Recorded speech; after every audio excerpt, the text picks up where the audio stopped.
la suite de la petite histoire. Donc Rémi, hein, comme je vous disais, tous les jours il vient, il fait son petit PMU, il parle avec Sylvie. Sylvie l'apprécie parce qu'il est très galant, très poli et et c'est un bon joueur, faut pas se le cacher. Quand on est buraliste, bar tabac, tout ça, on est chef d'entreprise, donc on fidélise sa clientèle. Et lui c'est un gros joueur de PMU. Donc pour ceux qui jouent au PMU, ils connaissent. Lui, il blaguait pas, il mettait des sommes. Et, euh, et comme en fait à un certain moment la confiance est prise entre Sylvie et Rémi, Rémi un jour il a un cours de tennis, il peut pas passer au PMU.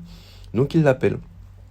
Et il l'appelle, il dit Sylvie, là aujourd'hui il y a une course, elle est trop importante, je sais que je vais la gagner. Voilà, s'il te plaît, mets-moi, si je me trompe pas, c'était 20 000 € dessus. Et t'inquiète pas, dès que la course est finie, j'ai fini mon cours, je viens, je te paye et, euh, et je vais bien gagner. Donc t'inquiète même pas. Donc Sylvie, elle hésite, mais elle se dit, si je lui dis non, je perds mon client. Si je lui dis oui, je fais du chiffre d'affaires et en plus je le fidélise encore plus et il va me rapporter encore plus de sous-sous. Faut pas se le cacher, surtout qu'elle a eu des galères juste avant, donc c'est pas le moment de perdre un client ou voilà, de perdre du chiffre d'affaires. Donc Sylvie s'exécute ce qu'elle fait.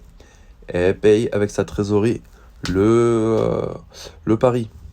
Et bien sûr, on arrive à la fin de la course, le pari est perdu. Et bah, je vous cache pas que Sylvie, elle a jamais revu Rémi. Il est jamais revenu au PMU. Et Sylvie, elle s'est retrouvée avec 20 000 € de dette. Donc 20 000 € de dette veut dire que derrière, elle pouvait plus payer son tabac. Donc plus de tabac dans le bar tabac. Derrière, elle pouvait plus payer la FDJ. Et le PMU, je vous cache pas que la dette, elle était toujours là. Donc Sylvie s'est retrouvée dans une galère noire. Donc à partir de là, ce qu'elle a dû faire, c'est vendre son commerce à perte. Donc elle a tout perdu. Elle est partie avec des dettes. Il y en a un, par contre, il est arrivé, lui, il était content, il l'a racheté vraiment pas cher. Mais elle a tout perdu. Donc la morale de l'histoire, c'est quoi? C'est ne faites pas confiance aux gens. C'est mieux de perdre un client, surtout dans le business. C'est mieux de perdre un client que d'avoir une grosse dette et derrière tout perdre. Voilà. En tout cas, bonne journée. Et si vous a plu, vous voulez d'autres histoires, n'hésitez pas à vous abonner, republier et mettre un petit j'aime. Faites attention à vous.